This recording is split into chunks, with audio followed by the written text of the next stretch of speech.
আজকে এখনই আমলটি শুরু করুন। আজকে বরকত নিজ চোখে দেখা শুরু করবেন। হাদিসটি মুসলিম শরীফের মধ্যে আছে। সে হাদিসটি শুনলে আপনারা আমলটি সম্পর্কে জানতে পারবেন। তার আগে আমি বরকতের একটি ঘটনা আপনাদেরকে শোনাতে চাই। অত্যন্ত আশ্চর্য সেই ঘটনা, যেটা আমাদের জন্য অনেক বড় বরকতময় আমল লুকিয়ে আছে। ঘটনাটি হলো, একবার রাসূলুল্লাহ সাল্লাল্লাহু আলাইহি ওয়াসাল্লাম তার কিছু সাহাবার সঙ্গে বসেছিলেন। সে সময় একজন বেদুইন তার কাছে এসে বলল, আমি আপনার উপর ঈমান আনতে চাই, তবে শর্ত হলো আপনি আমাকে এমন কিছু দেখাতে হবে যার ফলে আমার মনের সব সন্দেহ দূর হয়ে যাবে। নবী করিম সাল্লাল্লাহু আলাইহি ওয়াসাল্লাম জিজ্ঞেস করলেন, তুমি কি দেখতে চাও?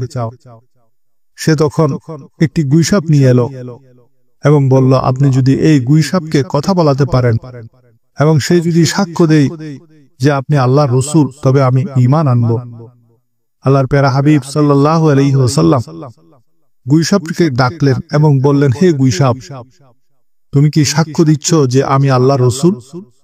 অলৌকিকভাবে সে গুইসাপ কথা বলে উঠল এবং সাক্ষী দিল, আমি সাক্ষ্য দিচ্ছি যে আপনি আল্লাহর রাসূল।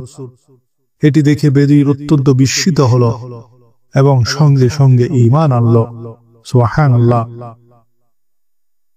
সে ইসলাম কবুলের পর হযরত আব্দুর রহমান বিন আউফ রাদিয়াল্লাহু তাআলা আনহু তাকে 10টি গর্ভবতী উটনী উপহার দিলেন, যার বর্তমান বাজার মূল্য হিসাব করলে 1 কোটি টাকার বেশি হয়। ফলে সে দরিদ্র গ্রাম্য লোকটি ঈমান আনার বরকতে মুহূর্তের মধ্যে কোটিপতি হয়ে গেল। তিনি তা নিয়ে নিজের গোত্রের দিকে চলে গেলেন। গিয়ে দেখেন তার গোত্রের 1000 লোক মুসলমানদের বিরুদ্ধে